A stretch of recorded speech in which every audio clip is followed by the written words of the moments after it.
connection. And from here, they went out all over the world. So the invasion of Iraq and the occupation of Iraq now is not just about oil. It is about oil on one level, yes. It's about many things. But it's also because that area of land, Mesopotamia, the land between two rivers, is considered of great significance to these bloodlines for historical reasons, because that's where a lot of them came out of. So this hybrid bloodline went off across the world, up into Northern Europe.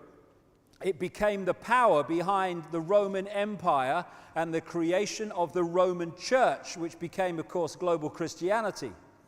Much more about that as we go along. And everywhere it went, it became the royal bloodline, the elite bloodline, the one that became the leaders and the kings and the queens, and also the people in charge behind the scenes. And it interbred with other such bloodlines in Northern Europe to become the royal families and aristocratic families of Europe. Then, because of the European empires, particularly the British, but the French and others too, but particularly the British, we had global Babylon, global Sumer, the global elite bloodline expansion. They went all over the world. They said the sun never set on the British Empire, so vast was it. Into Australia, into Africa, all over the world they went through colonization. And then we had this sleight of hand called independence for the former colonies, but it was only independence on the surface. What these bloodlines did was leave out in those former colonies the bloodline and the secret society network, which I'll come to, which manipulates the bloodline and its gophers and agents into positions of power. And they've gone on controlling those countries ever since. And so today, these hybrid bloodlines are known as the Illuminati, the illuminated ones, and they're the ones that control the transnational corporations, governments, the banking system, the whole shebang that dictates and controls the direction of society. More of that later. And the idea, of course, because compared with the global population, there's very few of these people. The idea is to enslave the rest of humanity in that vibrational prison I've been talking about, so the few can control the vast majority by controlling the frequencies and the nature of the reality we construct. Oh, Queen's lizard. Now, who are they? Who are they? God. When I first came across this old bloody story, I thought, why me, you know? What are they bloody going to say about this? They thought I was bloody mad before. But I don't care. Who are they? Who are they, the interbreeders? I never went looking for this, but over years and years, starting in about the mid to late 1990s, as I traveled around the world talking to no bugger at the time, I came across increasingly large numbers of people who told me this recurring story from different points of perspective, and many of them who'd experienced it, a quote on the inside, that this interbreeding was between a reptilian-type race and humans, and they had created a hybrid bloodline. And it was this bloodline that was occupying the positions of power across the world. So it's not a racist thing in terms of earth races, because these buggers interbred all over the world. As Credo Mutwa, the Zulu shaman, told me, a lot of the black political or black leaders and prime ministers that were put in positions of power after the colonial powers apparently left, their bloodline went back to the same source, according to him. It's all over the world. It's not a racial thing from an earth point of view. Now again, going back to the first section, these people don't see interbreeding like we see interbreeding. They are creating a software program. By interbreeding with humans, they create a reptilian-human software program which has influences on behavior and perception from both, and also influences on what you decode and what you don't decode. And they want to hold this software program because it's the software program they use to control. And so they have obsessively interbred with each other right the way through history. You know, we talk about royal families, oh, they interbreed because to keep the genes up. Well, it's kind of like that. What they're doing is holding a software program which is diluted very, very quickly when it's interbred outside of itself with the general population. And so still today, you have arranged marriages among elite families that are nothing to do with love and affection and attraction, but to do with genetics and producing the next generation of software programs, if you like. And these ancient cultures, they all have their stories of this interbreeding between a reptilian race, and it's not all reptilian, but this seems to be a predominant factor, and humans. In fact, the ancient emperors of China used to claim the right to be emperor because of their descendants from the serpent gods. Everywhere you find this reference in different phrases and names to the serpent gods. And out of here, the Sumer, Egypt, Babylon area came some of the most significant bloodlines, which then moved up across the world to become the ruling, controlling families of today.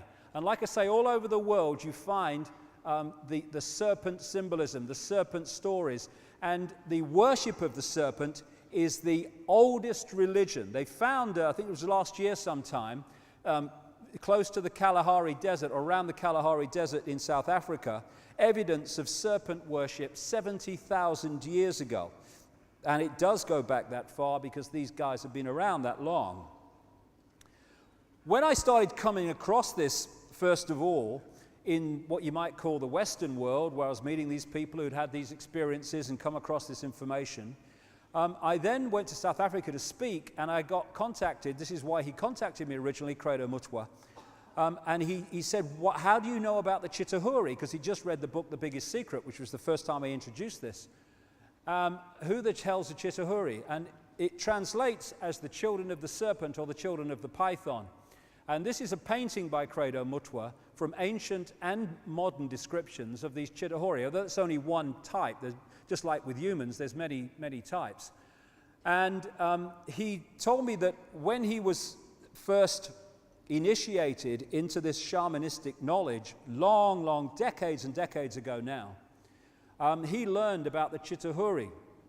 And he said that when the colonial powers came in, here we go again, the British and the Dutch, but particularly the British, through people like Cecil Rhodes, they, in his words, milked the minds of the shaman and then killed them. And they tried to take all this knowledge out of circulation, and it went underground and into their own version of secret societies in South Africa to keep this knowledge alive. And this is where he came across the story of the Chitahuri, although he's seen a lot since to confirm the validity. He also showed me this. This is the necklace of the mysteries, which he, as the inheritor of this shamanistic knowledge, has the right to be given. And it's mentioned in accounts 500 years ago, and he reckons it's at least 1,000 years old. And what he does, because he's the official storyteller of the Zulu nation, of the verbal knowledge, and he has symbols on this necklace of the mysteries which tell the story of Africa and African people and African history. And on pride of place is a non-human figure with a big willy and a woman, and this is their symbolism for telling the story of the interbreeding between humans and this non-human race. Now, interestingly, this willy is now copper.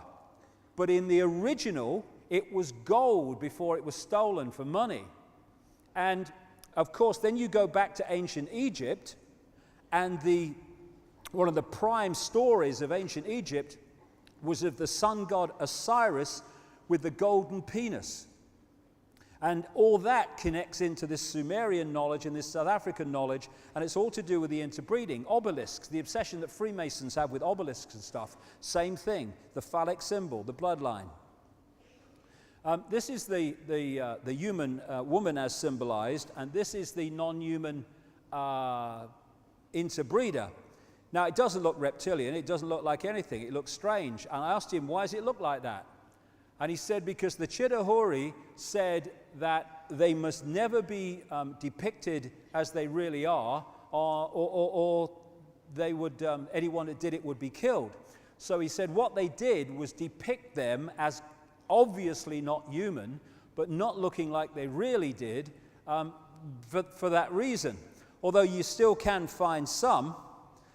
This is a reptilian baby and woman or goddess, which was found in graves in the Ubaid culture, which preceded Sumer in that same part of the world that we now know as Iraq. There's some more images of it. Again, the serpent worship is all over the world. So this is Crater Mutwa's painting, and this is Neil Haig's symbolic representation of this bloodline, which is a hybrid genetics, and it's a hybrid software program. That's what we're looking at, because it's the hologram that we're looking at. And around the world, you see symbolism, and when you start to come across this information, it's like your kind of mind opens and you start to see, hey, what you hadn't seen before. This bloody serpent symbolism's all over the bloody place. And you find the symbolism of the connection between human women and this reptilian race. You see the symbolism of part man, part reptile, part human, part not human. Again, there's another one. These from different parts of the world. You see a lot of symbolism in stories of humans battling the snake, same thing. And of course, in the Garden of Eden, which is a story that's told in different ways all around the world, you have the serpent. And I was on a Christian radio station a few weeks ago, and they were going on about this reptilian thing. And I said, well, hold on a second. You talk about the Garden of Eden. Do you reckon that Adam and Eve, as they are symbolically called, were actually having a chat with a snake? I mean, does that make sense? I mean, am I mad? Am I crazy? What are you talking about? Or is it more likely that the serpent is actually, or the snake is actually symbolic of something else? And a lot of the gargoyles that you find on churches that were built by the secret society, as like the Knights Templar, and the castles of these elite families have a reptilian look about them. So do many of the coats of arms and stuff that you find in the elite families and military and stuff. The City of London, just down the road from where we are, has a very appropriate symbol, because London, as the bloodlines moved across into Europe, London eventually became, and still is, one of the epicenters of the Illuminati, of these bloodlines. So you had, wherever the bloodlines go, the empires go, because they're acquisitive, they want control. So you had the Roman Empire when they were based in Rome, and they're still massively based in Rome. And when they went and located in London, you had the British Empire and that expansion and other parts of Europe. And this is known by researchers who know what they're talking about as Baby-London, because this is sort of the new Babylon. I'm not talking about London in general, the City of London, the financial district, which is its own self-governing province in effect, with its own police force and everything. And that is two reptilian figures holding the badge of the Knights Templar, one of the major secret societies of the Illuminati. There's a bigger version of it.